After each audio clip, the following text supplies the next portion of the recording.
Trans Media forum पर आप सभी का स्वागत करता हूं। दोस्तों, 5 नवंबर 2024 की यूएस इलेक्शंस के बाद जब वोटों की काउंटिंग की जाएगी तब हम लोगों को और पूरे वर्ल्ड को पता चल जाएगा कि अमेरिका में आने वाले 4 साल में किसका सिक्का चलने वाला है, कौन इस सुपर पावर कंट्री का राष्ट्रपति बन के रहने वाला है।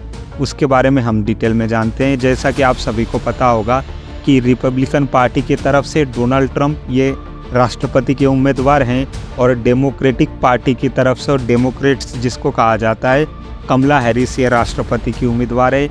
इससे पहले डेमोक्रेट पार्टी की तरफ से जो बाइडन, ये जो करंटली अमेरिका के 46 नंबर के राष्ट्रपति हैं, इनको उम्मीदवार बनाया गया था, लेकिन उनकी बढ़ती हुई उम्र और उनकी जो मेमोरी लॉस का एक जो उनको प्रॉब्लम है, सिम्टम्स दिखाई देते हैं, जिसमें डोनाल्ड ट्रंप उनको बहुत ही करारे तौर से एक पब्लिक डिबेट में हराते हुए दिखाई देते हैं। CNN चैनल पर जो हुआ था, उसी के बाद जो बाइडन ने अपना नॉमिनेशन वापस ले लिया था और कमला हैरिस जो है वो पहली नॉन वाइट यूएस प्रेसिडेंट बन सकती है, वुमेन प्रेसिडेंट बन सकती है।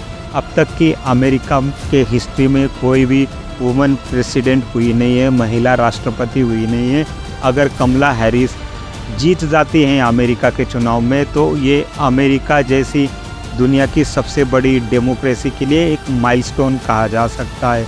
तो आने वाला जो अमेरिका का 47वें नंबर का जो राष्ट्रपति होगा, जो अमेरिका का 47वें नंबर का राष्ट्रपति होगा, उसके सामने क्या क्या चुनौतियां आ सकती हैं, इसके बारे में हम यहाँ पर डिस्कस कर लेते हैं। लेकिन उससे पहले अगर आपने हमारा channel Trans Media Forum like और सब्सक्राइब नहीं किया है तो आपसे विनती है, तुरंत सब्सक्राइब बटन दबा के हमारा channel Trans Media Forum like और सब्सक्राइब कीजिए।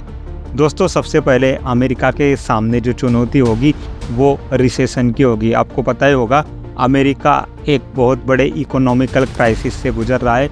अमेरिका की जो इकोनॉमी है बहुत ही बड़े डाउनफॉल में जा रही है और अमेरिका के ऊपर बहुत ही ज़्यादा विदेशी कर्ज हो चुका है।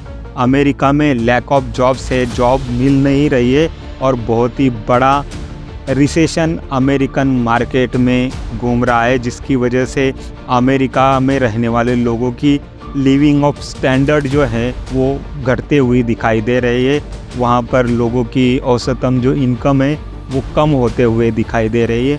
वहाँ पर नए राष्ट्रपति को अमेरिका की ये जो इकोनॉमिकल क्राइसिस क्रिएट हुआ है उससे निपटना होगा। साथ ही साथ अमेरिका को मिडल ईस्ट का एक जो वॉर पिछले 1 साल से चालू है, इजराइल गाज़ा पट्टी में, इजराइल लेबनान में और इजराइल ईरान में, जो ईरान ने अपने मिडल ईस्ट में प्रॉक्सीज ग्रुप खड़े करके रखे हैं, चाहे वो गाज़ा में हमास हुआ, लेबनान में हिजबुल्ला हुआ या यमन में हुती रिबल्स हुए, जिनके थ्रू वो इजराइल के ऊपर अटैक कर रहा है। और पिछले 12 से 14 महीने से ये जो युद्ध चालू है वो अब एक नए अंजाम पर पहुंचते हुए, एक नए हाइट्स पर पहुंचते हुए दिखाई दे रहा है।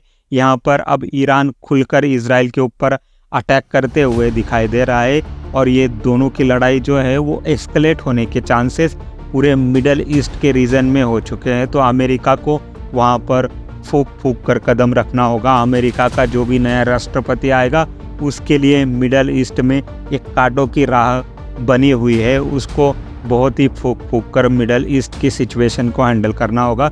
पिछले 2 या 2.5 साल से यूक्रेन रशिया वॉर भी चालू है। यूक्रेन रशिया वॉर, ये जो वॉर है वो एक टाइप से अमेरिका नाटो थ्रू यूक्रेन में लड़ रहा है।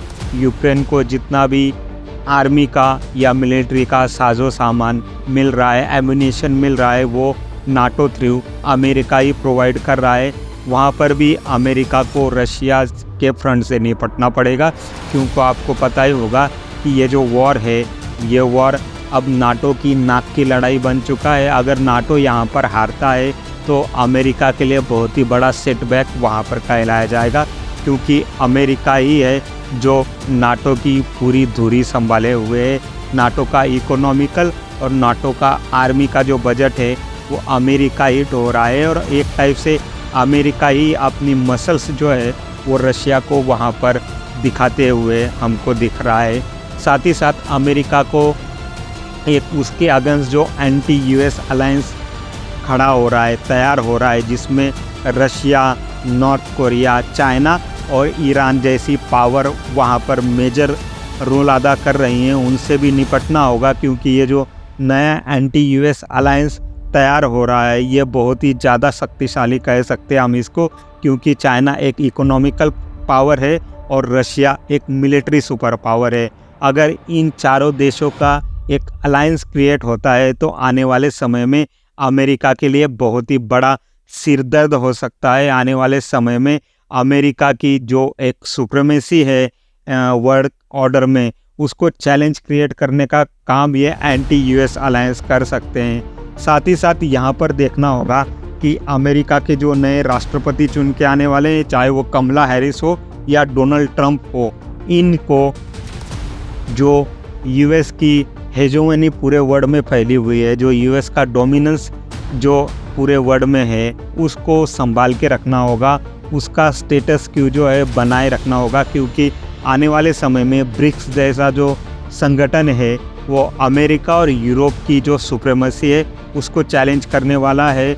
अमेरिका की यूएस के जो डॉलर की डिप्लोमेसी है उसको चैलेंज करने वाला है। और आने वाले समय में एक नया वर्ल्ड ऑर्डर क्रिएट करने के लिए ब्रिक्स में जितने भी देश हैं, चाहे वो ब्राज़ील, रशिया, इंडिया, चाइना या साउथ अफ्रीका, और अब भी जो नए देश लिए गए हैं वो सारे देश वेस्टर्न पावर को चैलेंज करते हुए वहाँ पर दिखाई देंगे।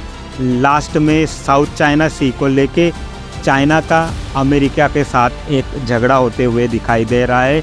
आने वाले समय में ये झगड़ा जो है, ये झगड़ा हम इकोनॉमिक क्राइसिस में देख सकते हैं, इकोनॉमिक फाइट देख सकते हैं। वहाँ टेरिफ अमेरिका चाइना के ऊपर लगा सकता है और उसके रिटेलिएशन में चाइना भी अमेरिका के ऊपर बाउंस बैक कर सकता है, अमेरिका के ऊपर टेरिफ लगा सकता है या अमेरिकन प्रोडक्ट के ऊपर पेनल्टीज़ लगा सकता है। तो आने वाले समय में हम देखेंगे कि अमेरिका में जो भी नया राष्ट्रपति चुन के आने वाला है उसको सुपर पावर अमेरिका का स्टेटस बनाए रखने के लिए बहुत ही मशक्क़त करनी होगी, बहुत ही ज़्यादा वहाँ पर काम करना होगा। अभी के लिए इतना ही। अगर आपने हमारा चैनल ट्रांसमीडिया फोरम लाइक और सब्सक्राइब नहीं किया है तो आपसे विनती है तुरंत सब्सक्राइब बटन दबा के हमारा चैनल ट्रांसमीडिया फोरम लाइक और सब्सक्राइब कर दीजिए। Thank you very much.